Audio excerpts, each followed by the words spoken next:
Good morning, all of you. Myself, Santosh Bhadikar sir. In last two videos, I discussed with you about present tense and past tense, especially about to be form. In the present tense, I talk about is, am, are. And in the past tense, I talk about was and were. आशा करतो की आपण सर्वांनी ती practice केलेली असावी. आता आज आपण फ्युचर टेन्समध्ये टू बीचे क्रियापद कसे वापरणार आहोत याचा विचार करूया. मित्रांनो, फ्युचर टेन्समध्ये grammatical point of view shall हा फर्स्ट पर्सन अँड विल हा सेकंड आणि थर्ड पर्सनमध्ये वापरण्यात येतो. बऱ्याचदा जो आपल्याला सर्टन्टी दाखवायची असते म्हणजे निश्चितता, तेव्हा यामध्ये थोडासा फेरफार केला जातो.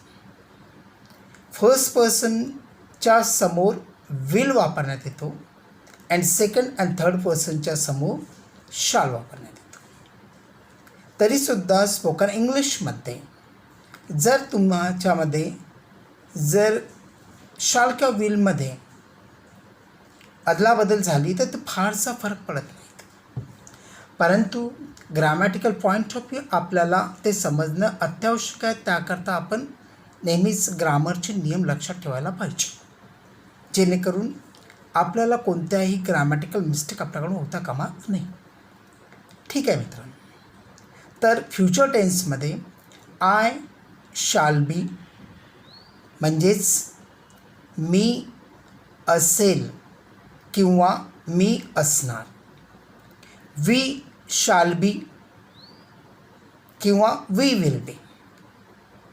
आम्ही असू किंवा आम्ही असणार. You shall B will be. जे तू असणार किंवा तू असशील.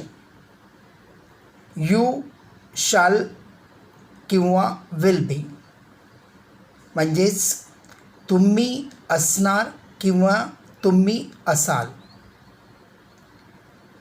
ही शाल बी विल बी. तो असणार किंवा तो असेल. शी shall be she will be म्हणजेच ती असणार किंवा ती असेल. इट शाल बी किंवा इट विल बी. तो ती ते असणार किंवा असेल. दे shall be they will be म्हणजेच ते त्या असणार किंवा असतील. आता आपण फ्युचर टेन्समध्ये टू बीचे क्रियापद नकारार्थी वाक्यांमध्ये कसे वापरायचे.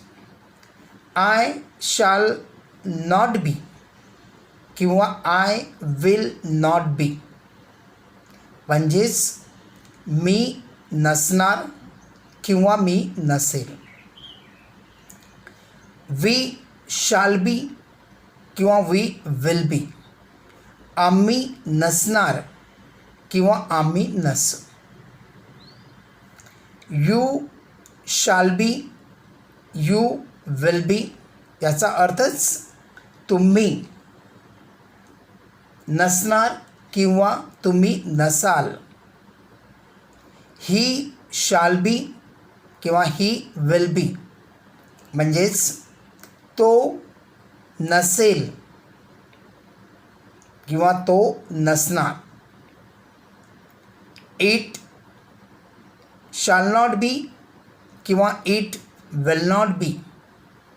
तो ती ते नसणार किंवा तो ती ते नसेल. दे शाल नॉट बी किंवा दे विल नॉट बी म्हणजेच ते किंवा त्या नसणार किंवा नसतील. तर मित्रांनो, फ्युचर टेन्स टू बीचे क्रियापद पॉझिटिव्ह आणि निगेटिव्ह मध्ये कसे वापरण्यात येते आत्ताच मी आपल्याला सांगितले आहे. तर आपण काही उदाहरण घेऊन ते स्पष्ट करण्याचा प्रयत्न करूया. मी खोलीत असेल, I shall B in the room. आम्ही वर्गात असू, we shall B in the class. तो वनीत असेल, ही शाल बी इन वनी. तुम्ही बाजारात असाल, you shall B in the market. तो मैदानावर असेल, he will be on the ground. ती नागपूरला असेल, शी शाल बी इन नागपूर.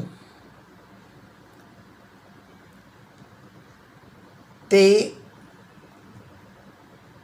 घर त्याचे असेल, it shall be his house. ते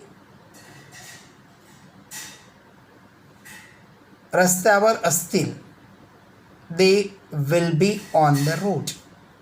याचप्रमाणे आपण नकारार्थी वाक्य करताना केवळ आपल्याला शाल आणि विलच्या पुढे नॉट आणि नंतर बी वापरावा लागेल. तर मित्रांनो, मी वर्गामध्ये नसेल म्हणजेच काय होईल? I shall not be in the class. We shall not be in the class. You shall not be in the class. He shall not be in the class. She shall not be in the class. It shall not be in the class. They shall not be in the class. तर वाक्यरचना अतिशय सोपी आहे, परंतु आपल्याला practice करायची आहे याच्यामध्ये. ती म्हणजे कोणती? पहिले पॉझिटिव्ह रचना, I shall be, I will be. We shall be, we will be. You shall be, you will be. He shall be, she shall be. It शाल बी, दे शाल बी. नकारार्थीमध्ये I shall not be, we shall not be, you shall not be, you shall not be. He shall not be, she shall not be. It shall not be, they shall not बी. मित्रांनो, I want to tell you one thing. These structures seems to be very easy when you are listening. But remember, practice. I told you in the first video also. That is the real part to learn English. Don't hesitate. Don't be overconfident. Have confidence. Keep on practicing and revise them whenever you get time, so that you feel all these structures at ease. You will not make mistakes in is, am, are, was, were, shall be, will be. When you are presenting persons, first person, second person, third person, make them your slaves. Then only the spoken English is easy for you. But always be confident to learn something new. Don't consider it as an easy task, but don't think it is also a difficult task. Your willpower, your confidence, and your quest to learn something new will make you fluent in English.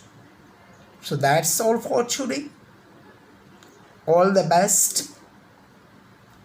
Have a nice day and do revise whatever I told you to revise, because in the next video I am going to explain you how to make the sentence according to these all structures, that is the to be forms. We will discuss them in detail. I will summarize all the three, present, past and future, in the next video. Till then, bye. See you. Thanks a lot.